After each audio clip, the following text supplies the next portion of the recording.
Querido, eu quero que você abra a sua Bíblia, por favor. Evangelho de João, capítulo de número 3. Quero ler com você. Vamos ver se vocês estão bons e afiados. O versículo mais famoso de João 3. Qual é? Qual é? Essa é minha igreja. João 3,16. Diz assim, obrigada. Porque Deus amou o mundo de tal maneira que deu o seu Filho unigênito, o seu único Filho, para que todo aquele que nele crê, no único Filho, não pereça, mas tenha a vida eterna. Antes de você assentar, vira para o irmão que está do seu lado aí. Tá com a Bíblia? Deixa aberta. Vira para eles. Conhece ele? Já conhece? Conhece, né? Então você vai olhar para ele e vai falar assim, ó. Pode pôr o versículo. Você vai falar assim, ó. Porque Deus amou o nome dele. Se você não sabe, você vai ter que perguntar o nome agora. Vai. Porque Deus amou o de tal maneira. Vamos lá? Vai. Eu vou falar, olha para ele. Eu vou falar. 1, 2, 3. Porque Deus amou o de tal maneira que deu o seu único Filho, para que todo aquele que nele crê não pereça, mas tenha a vida eterna. Dá um abraço e diz para ele: Jesus te ama de tal maneira que você nem tem noção do tamanho desse amor. Amém? Pode tomar o seu assento. Essa tal maneira é coisa linda.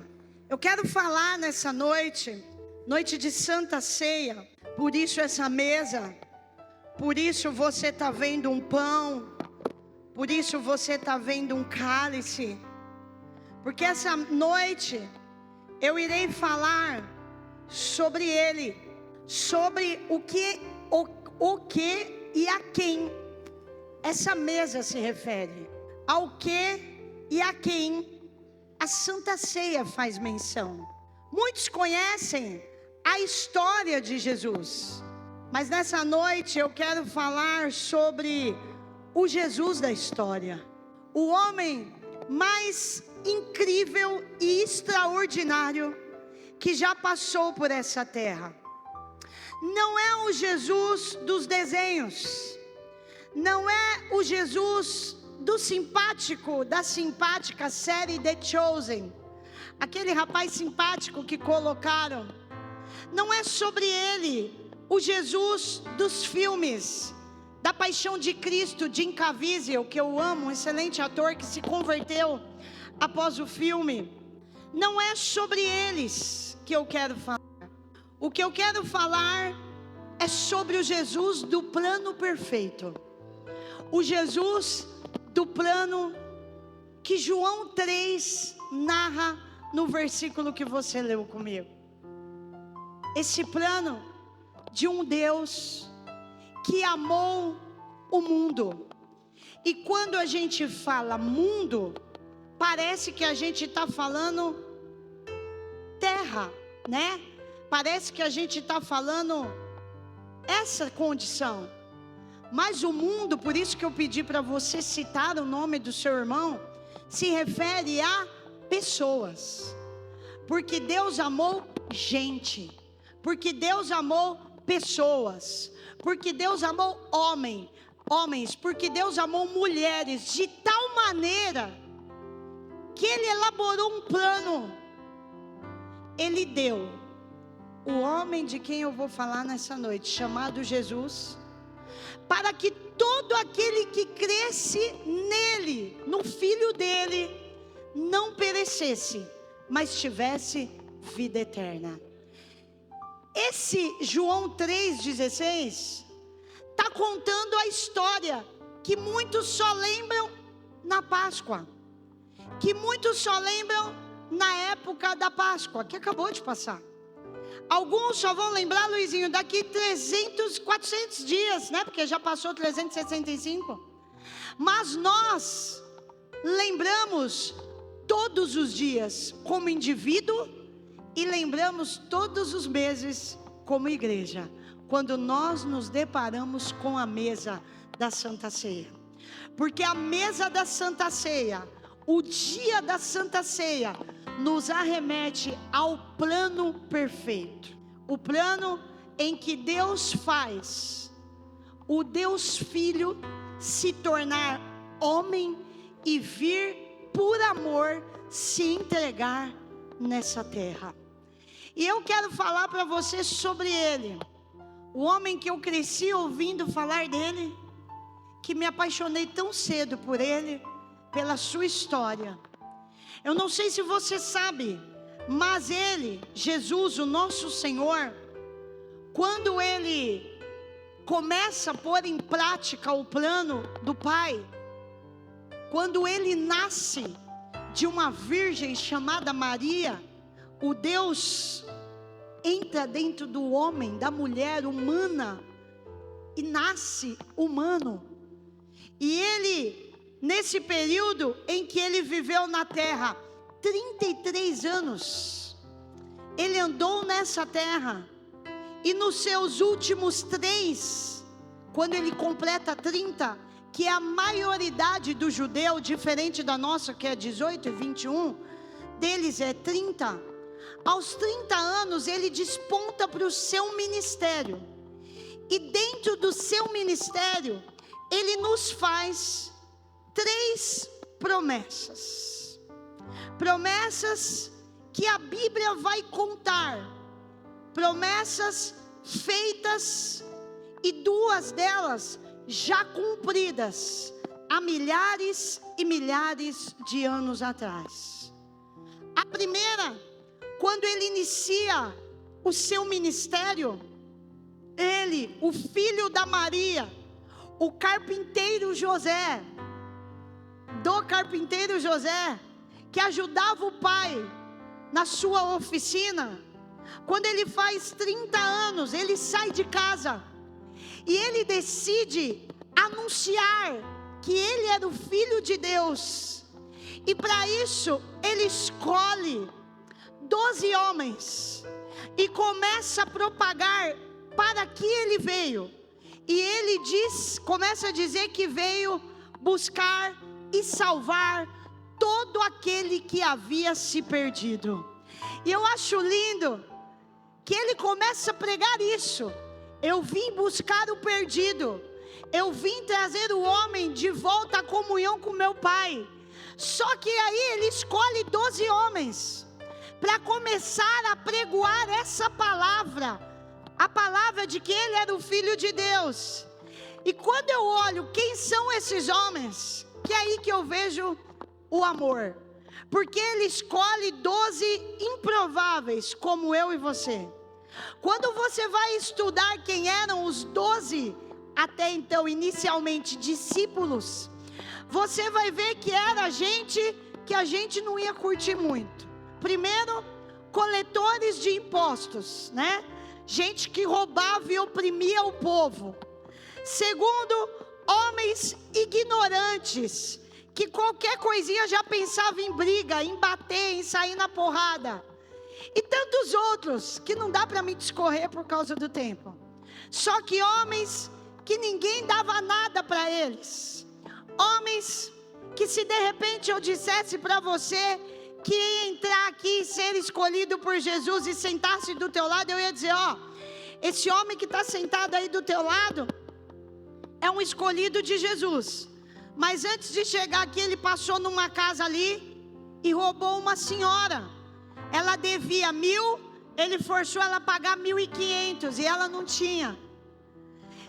Situações que eu poderia citar aqui desses homens que ele decide escolher para andar com ele.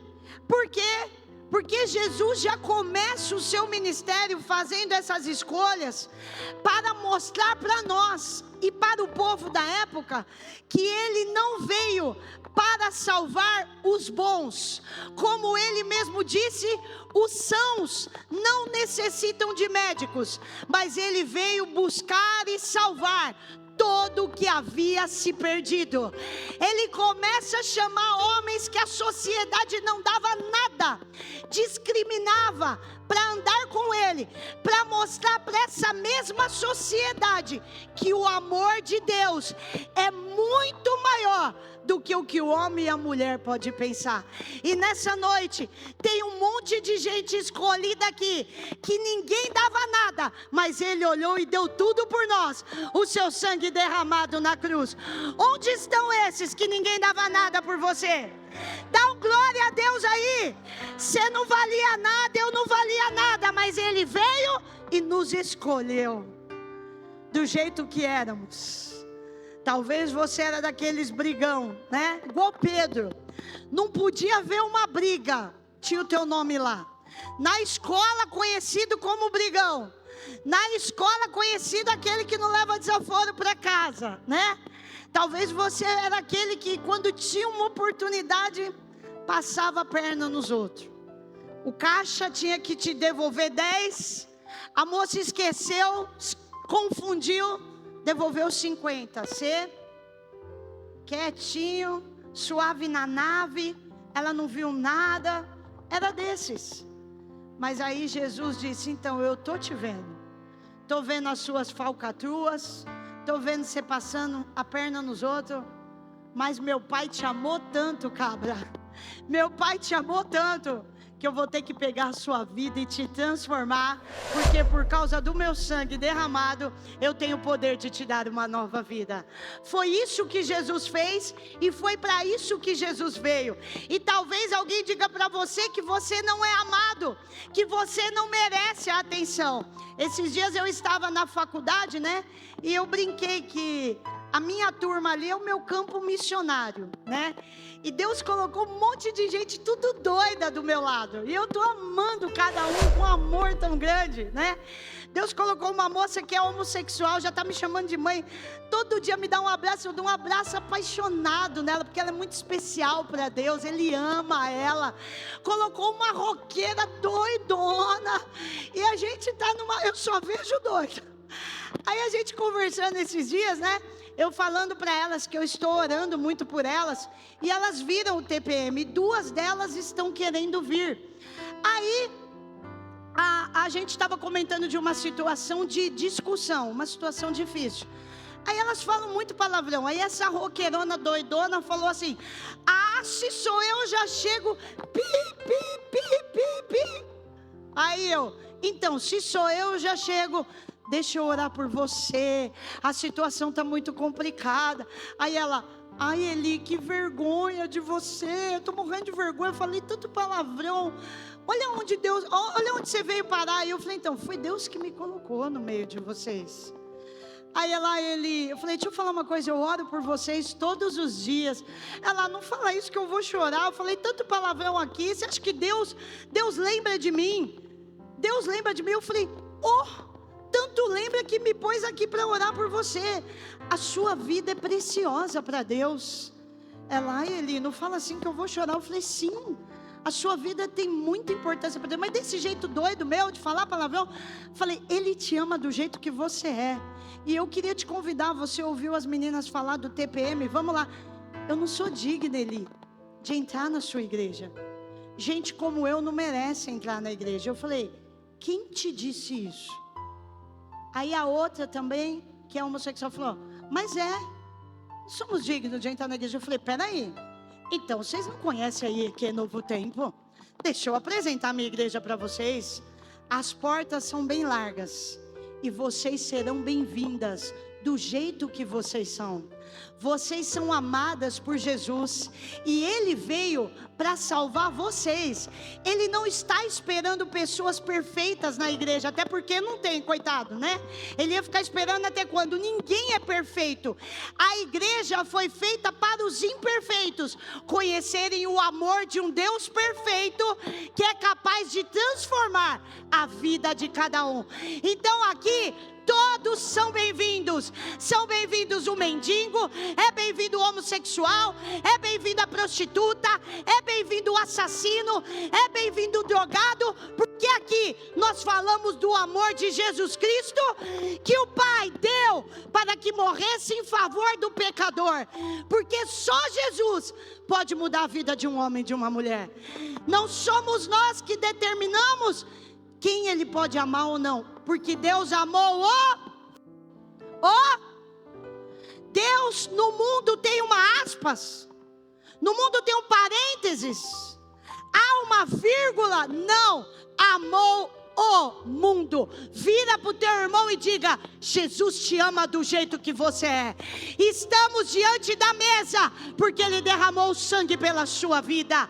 Então não deixe ninguém dizer que você não pode entrar numa igreja, que você não pode chegar na presença de Deus. Pelo contrário, alguém disse: como Pedro pode ser discípulo? Ele é um encrenqueiro. Como Mateus pode ser discípulo? Ele é um de impostos. Como Zaqueu pode descer de uma árvore e ele comer na casa dele? Como uma prostituta pode estar deitada e ele, sendo santo, dá atenção para ela? Porque Deus amou o mundo de tal maneira que deu o seu único filho, para que todo aquele que nele crê não perecesse, mas tivesse a vida eterna. É por causa desse amor que eu estou aqui hoje. Não tinha condição de estar pecadora, falha, imperfeita, desviada, tanta coisa, mas o amor dele me alcançou. E hoje eu sou nova criatura na presença dele. E o amor dele vai alcançar gente improvável nessa noite aqui.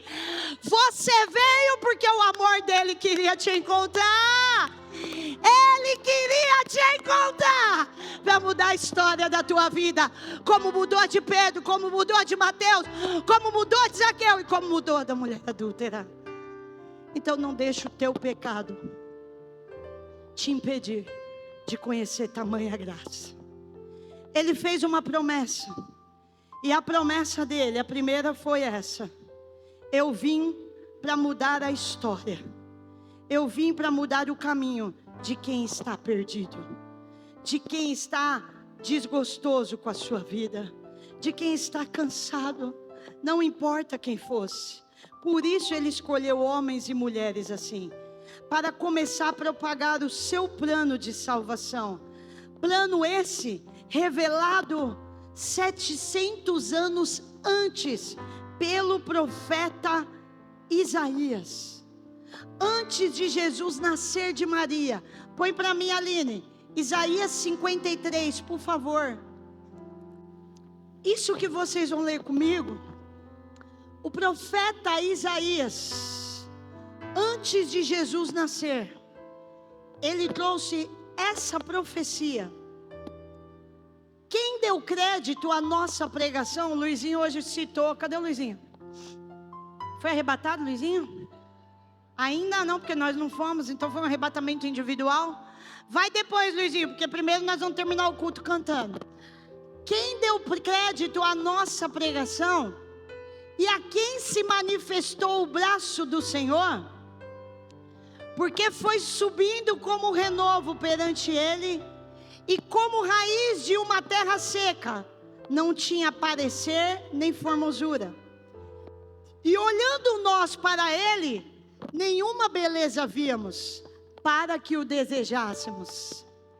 Era desprezado e o mais indigno entre os homens, homem de dores, experimentado nos trabalhos, e como um de quem os homens escondiam o rosto, era desprezado e não fizemos dele caso algum. Verdadeiramente Ele tomou sobre si as nossas enfermidades, e as nossas dores levou sobre si. E nós o reputamos por aflito, ferido de Deus e oprimido. Mas Ele foi ferido pelas nossas transgressões e moído pelas nossas iniquidades.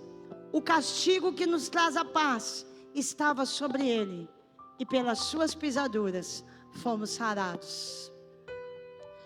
Todos, vamos lá, alguns de nós, quem? Todos, porque Deus amou todos. Todos nós andávamos desgarrados como ovelhas, cada um se desviava pelo seu caminho, mas o Senhor fez cair sobre ele, Jesus, a iniquidade de todos nós. Ele foi oprimido, mas não abriu a boca.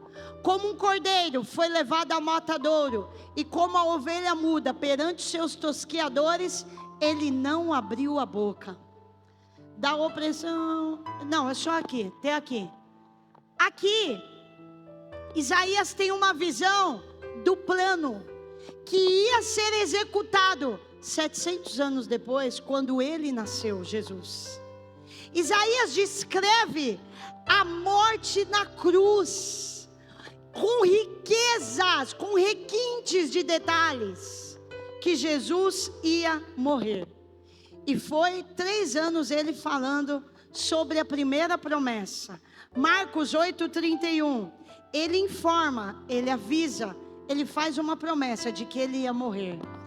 E começou a ensinar-lhes que importava que o Filho do Homem padecesse muito, e que fosse rejeitado pelos anciãos, e pelos príncipes dos sacerdotes, e pelos escribas, e que fosse morto.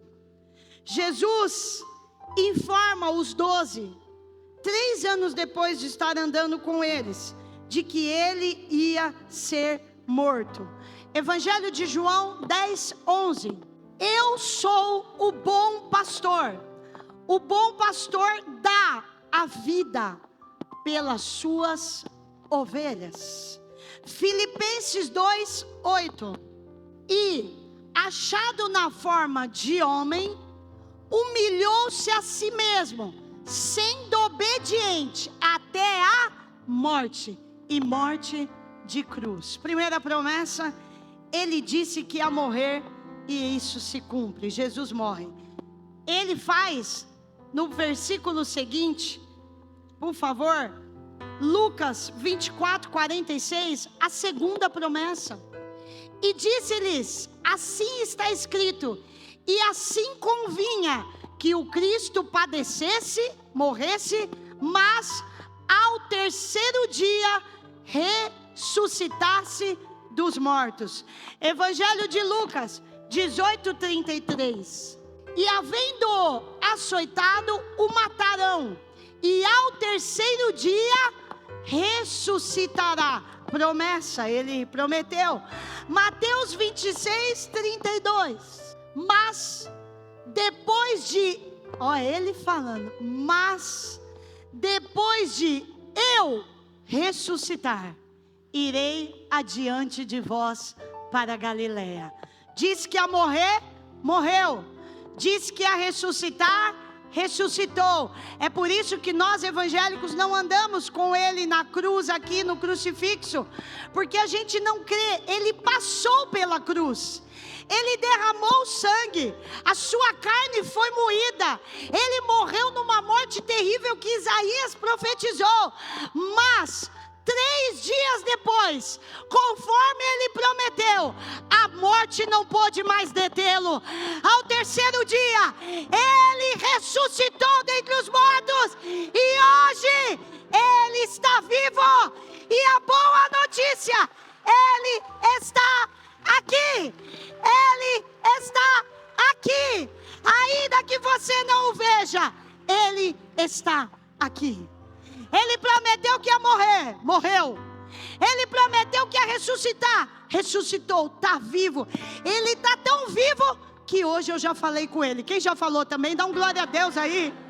Quer ver? Ele está tão vivo que ele está passeando aí do teu lado. Você não precisa ver, você só precisa crer. Você não precisa ver.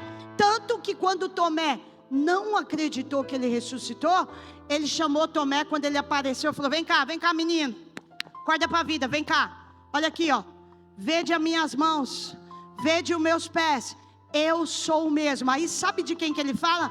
Você não vai conhecer a Maria, você não vai conhecer o Demétrio, você não vai conhecer o Bruno, você não vai conhecer a Camila, você não vai conhecer a Juliana, você não vai conhecer o José, você não vai conhecer a Kelly, mas bem-aventurados são eles, porque haverá dias em que eles vão estar reunidos num lugar, sem me ver, sem me tocar, mas eles vão acreditar que eu ressuscitei. Oh, glória! É de mim e de você. Bem-aventurado os que viram, os que não viram, mas que creram. Somos nós. Jesus falou de nós para Tomé. Bem-aventurado os que não viram, mas creram. Você não viu ele? Você não viu ainda? Porque ele deixou uma terceira promessa. Ai, querido, e é dela que eu vou terminar.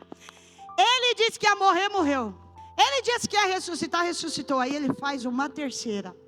A primeira, você não estava lá, não viu ele morrer. A segunda, você não estava lá, não viu ele ressuscitar.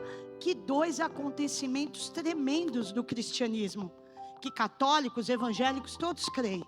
Mas eu tenho uma notícia bombástica nessa noite, que você vai ter que dar um glória tão alto que o Giva vai ter problema para editar, porque vai sair aí bem forte. Olha a notícia que eu tenho. Na primeira você não estava, na segunda você não estava. Duas promessas que você viu ele fazer, mas não testemunhou. Porém, olha a boa notícia.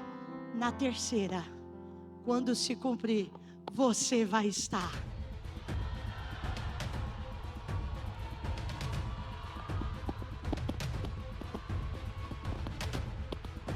Eu vou estar. A terceira está chegando, igreja. A terceira promessa. Ele disse uma e cumpriu. Ele disse a segunda e cumpriu. Vem vindo a terceira. Evangelho de João, capítulo 14, versículo 1. Os discípulos estavam tristes, viram ele morrer. Os discípulos estavam tristes, viram ele ressuscitar e subir, ir assunto ao céu, embora. E eles estavam muito tristes na despedida de João. Aí Jesus senta ele e fala: não se entristeçam o coração, não se turbem. Credes em Deus, aquele que começou o plano, aquele que sabe qual é o plano. Crede em Deus, crede também em mim. Na casa de meu pai, na casa de meu pai há muitas moradas. Se não fosse assim, eu vou-lo teria dito, pois vou preparar-vos lugar para ir, porque a promessa está nos 3. A promessa da qual nós não vamos ficar de fora. A promessa que tem que queimar no teu coração todos os dias. A promessa que tem que te fazer vir para esse lugar todos os dias. Que tem que te fazer dobrar os joelhos todos os dias. Que tem que te fazer ter esperança quando você ouvir as catástrofes que o mundo está pegando. Olha a promessa. E se eu for, ele foi, e vos preparar lugar, aí a promessa, vírgula, virei outra vez e vos levarei para mim mesmo, para que onde eu estiver, estejais vós também. O noivo vem, ele cumpre as suas promessas, ele virá nos buscar. Está chegando a hora, igreja. Isso não pode te entristecer, isso não pode te deixar com medo, isso tem que trazer esperança ao seu coração. Nós não vimos as outras se cumprir, mas essa nós veremos. Você está sendo avisado por ele, e você está sendo avisado pela palavra. Abra aí Mateus 24, músicos, pode ir subindo. 24, 42, por favor. Mateus 24, 42. Vigiais, pois, porque não sabeis a hora que hora há de vir o vosso Senhor. 43. Mas considerai isto: se o pai de família soubesse a que vigília da noite havia de vir o ladrão, vigiaria e não deixaria que fosse arrombada a sua casa. Por isso, estáis vós apercebidos também, porque o Filho do Homem de Deus há de vir a hora que ninguém pensais. Você foi avisado por Ele, você está sendo avisado pela palavra.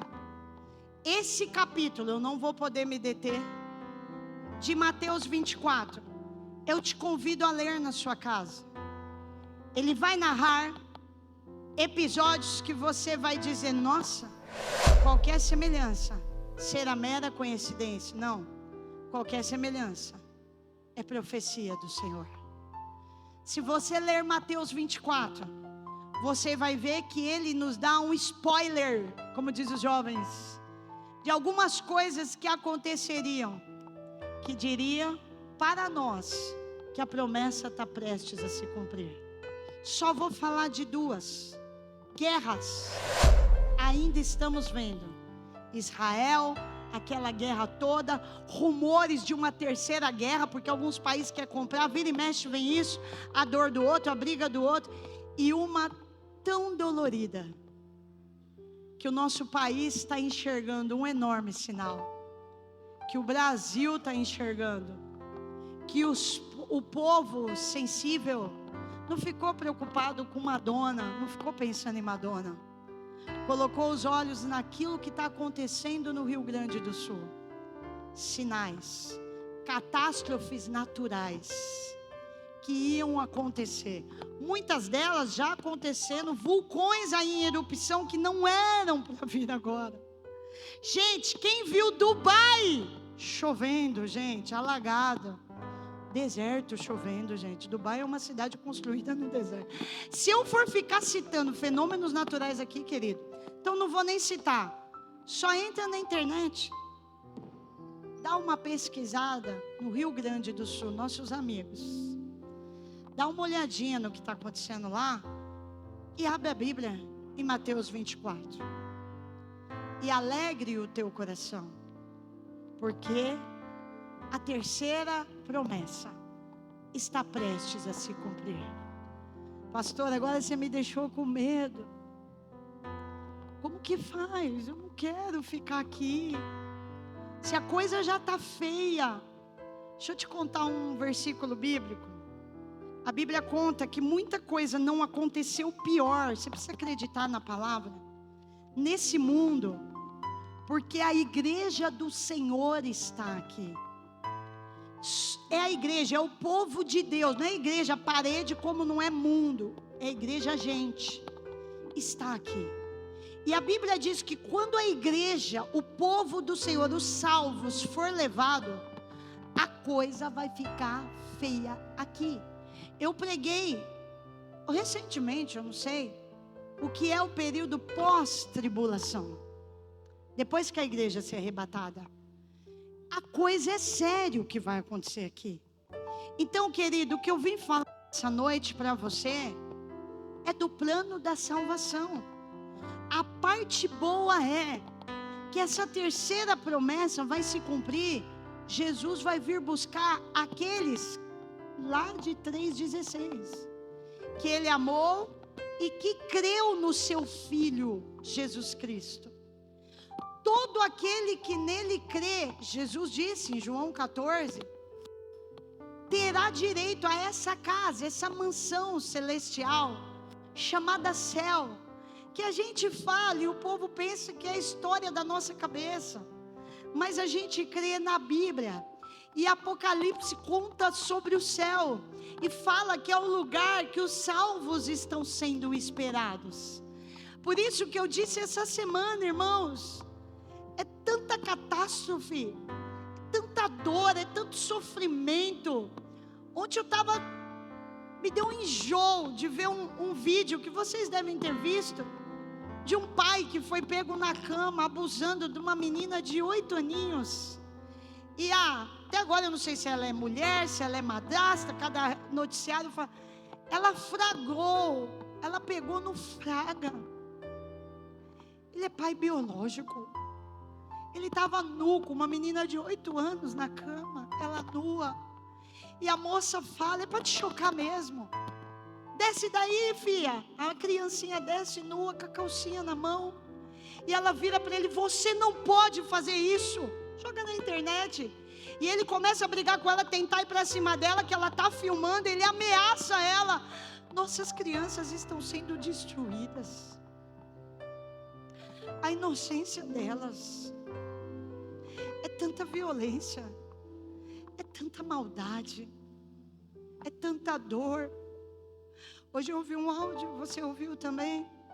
De um rapaz que estava com os barcos, fazendo salvamento, pegando umas crianças do barco. Lá. A gente só viu de Madonna, mas lá.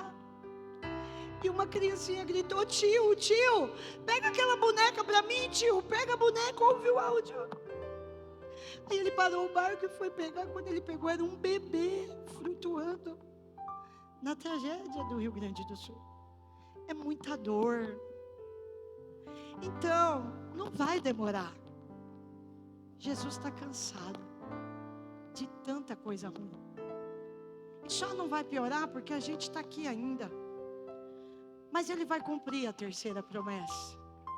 Daqui a pouquinho nós estamos indo embora. Pastora, e eu? Eu não me decidi por Jesus, eu não entreguei a minha vida para Ele. Querido, só tem um caminho para se livrar do que vai vir e para viver essa promessa: entregar a sua vida para Jesus. Tomar a decisão de aceitar a Ele como teu Salvador. Tomar a decisão de descer as águas do batismo, que mostra para o mundo a nova vida, porque batismo é morte. Deitamos o velho homem nas águas e ele nasce de novo. Jesus, no seu ministério, foi batizado para dar o exemplo de uma nova vida. O caminho é esse. Mas talvez você me pergunte: pastor, e como que eu faço?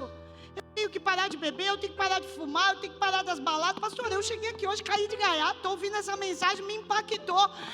Dá tempo de eu fazer tudo isso? Você não vai fazer. Eu não fiz. Quem faz não somos nós. A gente entrega a vida para Ele. E quem faz em nós é Ele. Não somos nós que conseguimos mudar de vida. É o encontro com Ele que transforma a nossa vida. É por isso que Ele usa um versículo lindo: vinde como estais. Porque Deus amou o mundo, como o mundo está. Aí o mundo vem como está. Vem que nem Mateus, vem que nem Pedro, aí ele pega. Vem que nem a Elisângela, doida. Só no sapatinho, só no pagode, doidona, desviada. Aí Jesus falou: mulher, eu te amo. Vou ter que te pegar e transformar a tua vida e a tua história. Tentando ser feliz no amor e bate cabeça daqui, bate cabeça de lá, tenta achar um aqui, tenta achar um lá, e é enganada aqui, é enganada lá. E mulher, eu tenho uma coisa linda preparada para você. Tu vai viver 27 anos com as 4 patinhas arriada. Até hoje, profecia Ele cumpriu. Arriada. Jesus tem uma nova história para você. Está infeliz no amor? Ele tem uma nova história. Quebrou a cara que nem eu? Ele tem uma nova história. Se decepcionou com um amigo, com pessoas? Bem-vindo ao time. Ele tem uma nova história. Está cansado do pecado, está cansado das baladas, está cansado das gandás, está cansado das noites de sexo que não preenche minutos. Quando põe a cabeça no travesseiro, a lacuna, não é nem vazio, é lacuna, o buraco, a cratera se abre e nada preenche, não vai preencher, porque é alma, e alma só Ele é capaz de preencher.